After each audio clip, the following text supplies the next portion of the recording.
말씀을 드린 대로 천지개벽을 경험한 시몬, 정체성이 변한 시몬에 대한 말씀을 드리겠습니다. 사람은 사회적 동물이라 합니다. 이는 일반 사회학자들이 주장하는 바로서 사람이 홀로 살아가는 존재가 아니라 다른 사람들과 더불어 공동체를 이루며 그 공동체에서 자신의 역할을 발견하고 그 공동체의 구성으로서 자기의 역할을 감당하며 살아가는 그러한 존재라는 것입니다. 그러므로 당연히 사람은 어떤 조직 공동체의 일원으로서 소속감을 가지고 살아갈 때 가장 행복감을 느끼게 된다는 것이며, 반면 어떤 조직체의 구성으로서 소외되어 외톨이가 되었을 때 그 사람은 많은 군중 속에서도 외로움과 고독감을 느끼게 되고 자신이 불행하다고 느끼게 된다는 그러한 논리이겠죠. 하지만 참 그리스도인의 입장에서 이러한 논리로 사람을 온전하게 정의할 수 없다고 저는 단언합니다. 왜냐하면 사람은 그 근본 본성의 소물주, 창조주를 찾고자 하며 자기를 조성하신 그분께 자신을 의탁하고자 하는 마음의 빈 공간이 있기 때문입니다. 이것을 신앙을 가지고 있지 아니한 사람들은 사람은 종교성이 있다, 없다 이렇게 표현들 하지만 우리 크리스천 입장에서는 고대의 삼위일체 논리를 완성하신 어거스틴의 표현을 빌어보자면 모든 사람들의 마음속에는 창조주 하나님이 아니면 도저히 채울 수 없는 마음의 빈 공간이 있다고들 합니다. 그러므로 그 마음의 빈 공간을 하나님으로 가득가득에 채우게 된다면 무인도에서 홀로 살아가는 삶이건 오늘날 현재 수많은 군중 속에서 홀로 동떨어진 삶이건 혹은 왕성한 사회활동 구성원으로서 일원으로서 적극적인 자세로 살아가는 그런 삶이든 간에 근본적으로 외부 환경에 좌우되는 외로움을 느끼거나 행복 또는 불행을 느끼는 그런 삶이 아니라 의인하게 자기 자신의 길을 갈 수 있는 성숙한 자아를 발견하게 된다고 할 수 있을 것입니다. 이러한 관점에서 베드로라는 한 어부가 자기의 마음의 한 빈 공간을 창조주 하나님으로 가득 채워가는 그런 과정을 오늘 본문을 연극의 한 형식을 빌려서 살펴보려 합니다. 먼저 본문의 상황적 배경을 한번 살펴보겠습니다. 우리의 예수님은 이 땅에 오신 목적은 바로 마태복음 1장 21절의 말씀처럼 그 이름의 뜻대로 그가 자기 백성을 그들의 죄에서 구원하기 위함이었다 합니다. 그러므로 이제 막 우리의 예수님은 본격적으로 이러한 일을 시작하는 그런 시점이었고, 많은 백성들은 그분이 어떤 분인지 미처 깨닫지도 못한 상태에서 그분에게 이끌려 그분을 통한 하나님 나의 말씀을 들으려 밤낮으로 찾아다니는 그러한 시점이라는 것입니다. 그리고 우리의 예수님도 한 곳에 머물러 식사할 기회도 없이 또 다른 곳에 있는 그의 백성들에게 하나님의 말씀을 전하러 다니시던 중에 오늘 본문에 게네사렛 호수라고 하죠. 또한 갈릴리 해변 작은 부둣가를 찾게 되었던 것입니다. 그리고 여기서도 많은 무리가 이런 새벽 시간임에도 불구하고 하나님 나라의 복음을 들으며 하나님 나라의 안전함을 힘입어 이 땅의 불안전함, 즉 다시 말해서 병을 치료받거나 귀신을 물리치거나 아니면 상처받은 마음에 치유하는 그런 시간을 갖고자 모임이 형성되었나 봅니다. 그런데 이곳의 지형상 해안가 어촌 마을이므로 당연히 예수님의 말씀을 전하기 위해서 가장 적합한 장소를 물색하시던 중 마침 밤새 초업을 하고 돌아온 배 두 척을 발견하시고 그중 한 배의 어르신이 그 배가 바로 시몬의 배였다는 것이고, 우리의 예수님은 그 배의 주인에게 끝에서 조금 떨어져 닻을 내리게 하시고 그곳에 모인 많은 우리에게 하나님 나라 천국 복음을 전하시는 그러한 장면입니다. 다음은 오늘의 사건 발단입니다. 하나님의 사람들이요, 오늘 여기 본문에서 하나님 나라 복음이 어떤 것인지는 전혀 그 내용에 관한 언급은 없습니다. 하지만 마태복음 10장 35절 말씀이 여기에 그대로 적용시켜 본다면 감히 이러한 추측을 할 수 있을 것입니다. 만약 그 말씀이 맞다면 우리의 예수님은 하나님 나라 윤리와 도덕을 가르치시고 천국의 그 복원된 나홀의 아름다움을 전파하시며 이 땅에 말한 불의로 파생되는 병과 또 악을 고치시는, 소위 말해서 가르치시고 전파하시고 고치시는 그 있는 그런 시간을 당연히 보내고 계셨을 것입니다. 그리고 마지막에 우리의 예수님은 비추고는 못 견디시는 그러한 분이라 그 말씀을 전할 수 있게 한 공간을 제공한 시몬에게 게네사렛 바다의 깊은 곳에 가서 그물을 내려 고기를 잡으라 이렇게 말씀을 하신 것입니다. 다음은 이 사건 전개 과정을 한번 살펴보겠습니다. 하나님의 사람들이요, 오늘 여기에서 우리는 우리의 믿음의 신앙과 우리의 이성이 충돌하는 그러한 장면을 목격하게 됩니다. 고대 사회에서 아버지가 목수이면 그 아들도 목수이고 아버지가 제사장이면 그 아들도 제사장이 되는 것이 보통의 상례입니다. 그러하다면 반대로 시몬 베드로는 어부였으므로 당연히 그의 아버지도 어부였을 것으로 추정이 됩니다. 또한 그는 이제 노련한 중년의 나이가 되었으므로 고기를 잡는 어부로서 많은 경험과 나름대로의 노하우를 가지고 있었을 것이므로 당연히 물의 온도와 물고기가 이동하는 물때 시간을 잘 알고 있었을 것입니다. 그러나 반대로 우리의 예수님은 아버지가 목수였으므로 자신도 역시 30년간 나무를 다듬는 그러한 목수였고 지금은 하나님 나라 복음을 전하는 전도자로 있을 뿐인데 본문의 베테랑 어부 시몬은 자신의 이성적 판단과 경험을 모두 버리고 여기 하나님 나라 복음을 전하시는 전도자의 말씀을 더 중하게 여겨 그 말씀을 신중하게 받아들였던 것입니다. 이 말씀이 오늘 본문 5절의 말씀으로 제가 읽어드린다면 시몬이 대답하여 이르되 선생님 우리들이 밤이 새도록 수고하였으므로 잡은 것이 없지만은 선생님의 말씀에 의지하여 내가 그물을 내리리이다 하고 설명한 것입니다. 하나님의 사람들이요, 믿음이 무엇입니까? 믿음은 이성을 초월한 행동으로서 삶으로 실천하는 것이 아닙니까? 예수님의 동생 야고보는 야고보서 2장 17절에 행함이 없는 믿음은 그 자체가 죽은 것이라 그렇게 말씀하셨고 에베소서 4장 13절에는 사도 바울은 그의 사랑하는 하나님의 사람들에게 믿는 것과 아는 일에 하나가 되라 그렇게 말씀을 하신 적이 있습니다.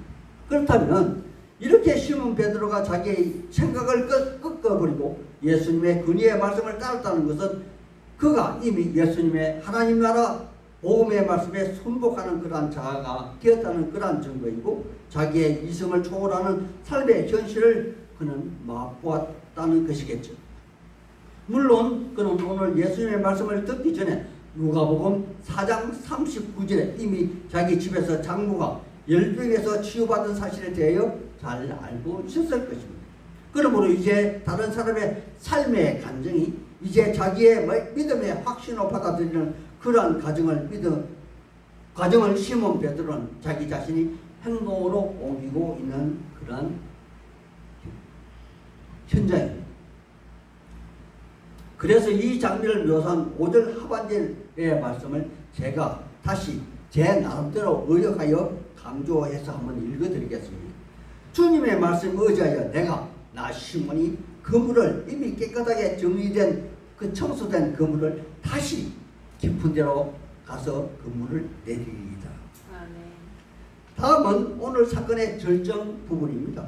하나님의 사람들이요, 시몬 베드로가 다시 자기의 경험과 이성에 반한 행동으로서 예수님의 말씀에 의지하여 깊은 곳으로 가서 그물을 내렸을 때 과연 그는 많은 물고기가 잡힐 것이라는 그러한 믿음이 있었을까요? 처음부터 그는 모든 것을 받아들이고 배를 띄웠을까요? 아니면 그렇게 하지 않으면 안 된다는 주위 환경의 영향을 받았을까요? 우리는 이 대목을 집중하고 확대하여 그 현명으로 한번 살펴보기를 원합니다. 예를 들어 보자면 구약의 믿음의 조상 아브라함이 과연 그의 아들 독자 이삭을 데리고 모리아 산에 3일간 오르는 길에서 정말 아무런 마음의 범민이 없었던가요? 요수아 2장에 보면 기생 야합을 숨기던 두 정탐꾼을 지붕 위에 숨기고 있었던 그녀는 정말 아무런 두려움과 공포가 없었던 것일까요?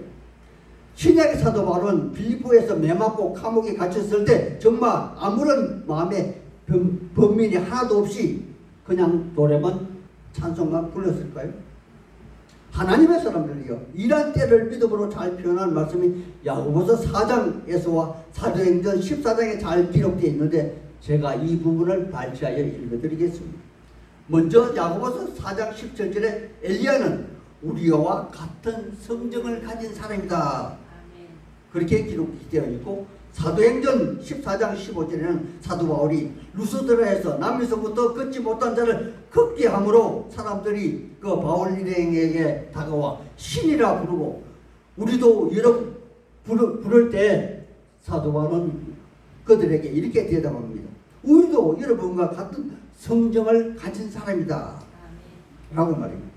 그렇다면 성경에 등장하는 엘리야 선지자나 또한 바울의 일행도 여기 하늘 향기 나는 교회에 모여서 하나님의 말씀을 듣고 또 유튜브로 듣는 여러분들도 똑같은 하나님의 사람이라는 그러한 논리가 아니던가요? 하나님의 사람들이요, 믿음은 하나님의 말씀을 들어서 알았다면 반드시 실천하는 것이 믿음입니다. 행동으로 옮김으로 개인의 믿음이 신앙으로 성숙되는 그러한 과정일 것입니다. 비록 나 개인의 사고와 이승이 충돌이 있다 해도 그분의 말씀을 삶으로 행할 때 살아있는 믿음으로 성장하게 되는 것입니다. 여기 시몬 베드로는 하나님 나라 말씀을 전하는 전도자로서 예수님의 말씀을 듣고 그 말씀을 실천에 옮김으로 자기의 이승으로 상상할 수 없는 기적의 현장을 그는 체험하게 됩니다. 여기 기적의 현장을 소개한 부분이 6절과 7절의 말씀입니다. 제가 읽어드리겠습니다. 그렇게 하니 고기를 잡은 것이 힘이 많아 그물이 찢어지는지라 이에 다른 배에 있는 동무들에게 손짓하여 도와달라고 하니 그들이 와서 두 배의 처음에 배가 잠기게 되더라. 하나님의 사람들이요, 이 배는 누구의 배라고 여러분 추측하십니까? 저는 개인적으로 베드로의 사촌 요한과 야고보의 배라고 생각합니다. 왜냐하면 10절에 요한과 야고보의 이름이 등장하고 있기 때문입니다. 다음은 오늘의 중요한 부분으로서 오늘 이야기의 반전이 있는 그런 장면입니다.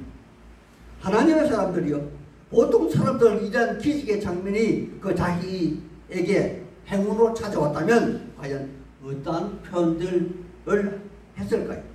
물론 박 목사나 여기 계신 여러분이라면 참 좋구나, 진짜 로또를 맞았구나, 내가 크게 한턱 내리라, 기분 좋다, 예수님 하나님 정말 감사합니다, 이렇게 표현했을 것입니다.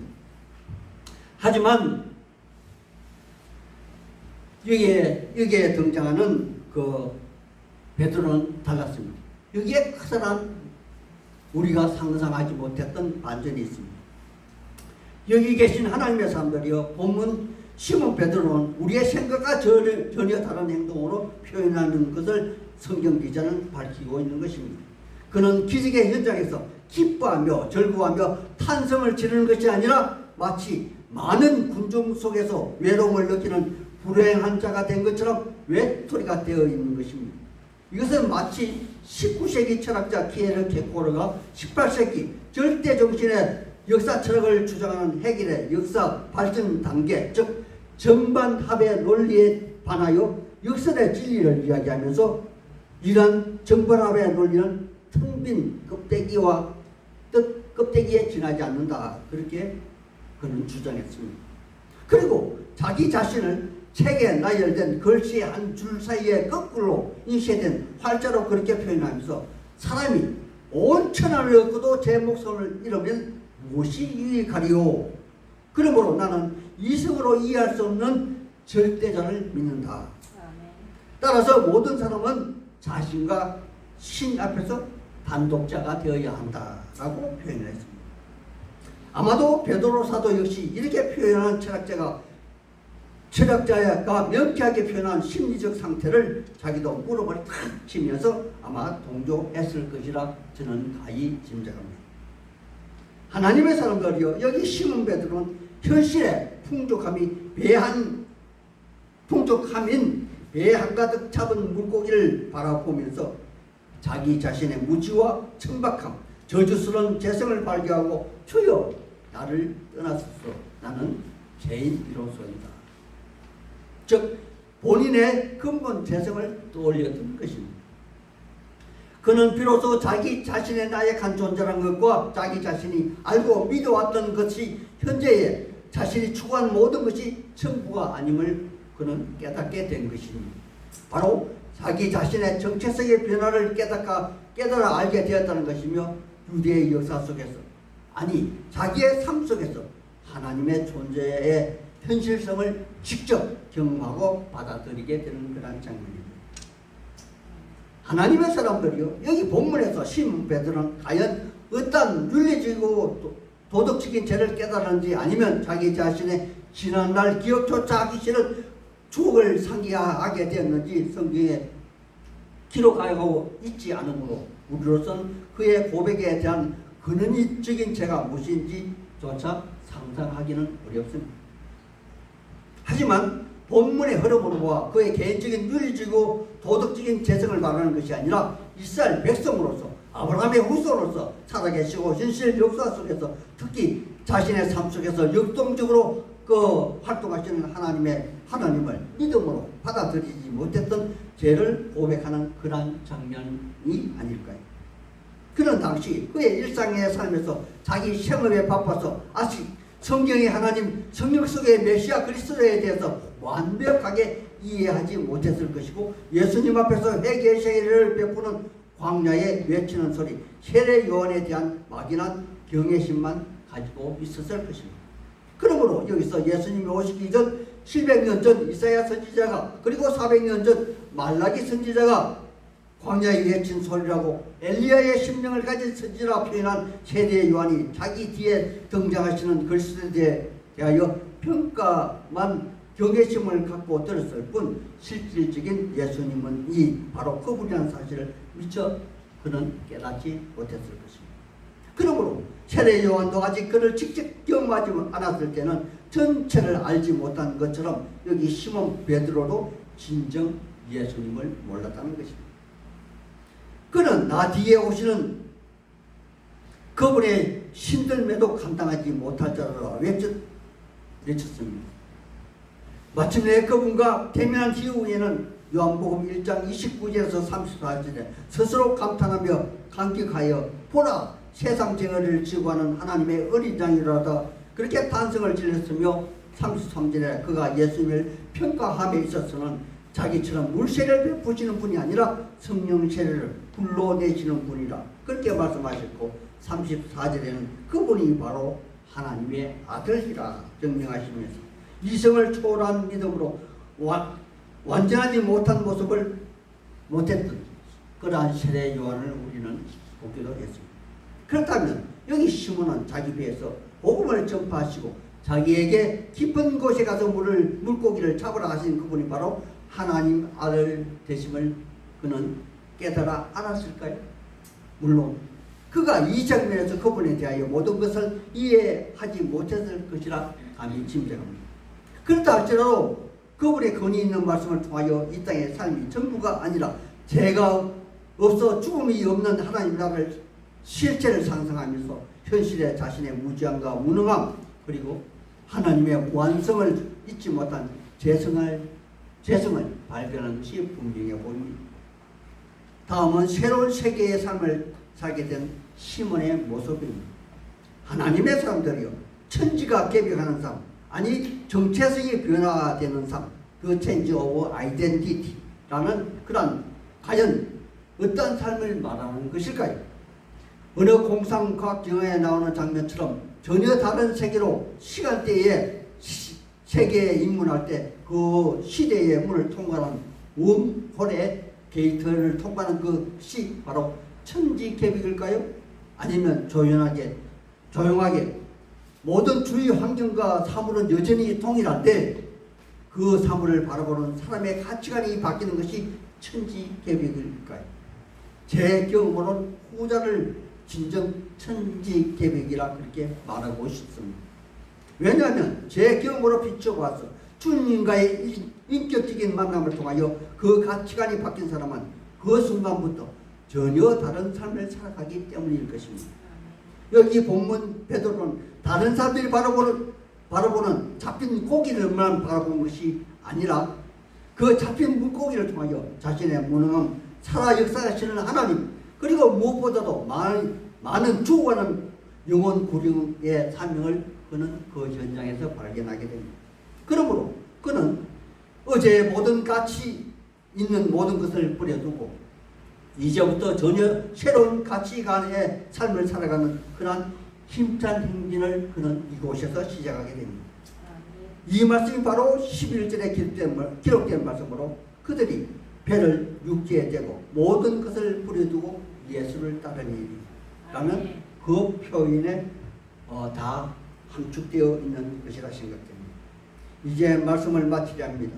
여기 계신 하나님의 사람들이여, 여러분 진정 하나님 나라의 소망이 있습니까? 진정 천국을 사모하십니까? 얼마 전 한국을 대표하는 나훈아라는 가수가 은퇴하면서 부른 노래 말처럼 테스형 세상이 왜 이래 하면서 우리가 사는 이 세상에 미래를 두고 그렇게 살아가시렵니까? 아니면 지금의 혼탁한 세상에서 눈에 보이는 현실의 목적을 위하여 하나님을 이용하시는 그러한 삶을 살아가시겠습니까? 진정 우리의 우주 만물을 창조하시고 섭리하시고 심판하시는 역사 속의 하나님, 나의 구원자 하나님을 진정 믿음으로 받아들이고 그렇게 살아가시겠습니다.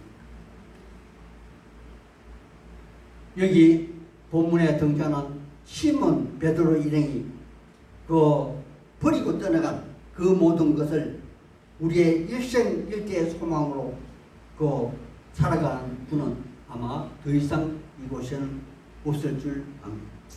성경대로 말씀대로 바르고 정직하게 원칙대로 그리고 하나님의 주신 양심에 따라 살아간다는 것은 참으로 두렵고 무서운 일이며 또한 힘든 일이고 또한 어려운 일일 것입니다.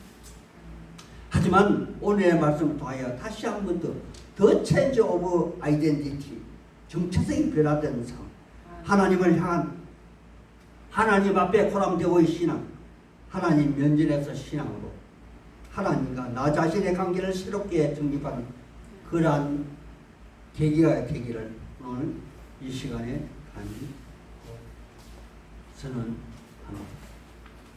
마치겠습니다.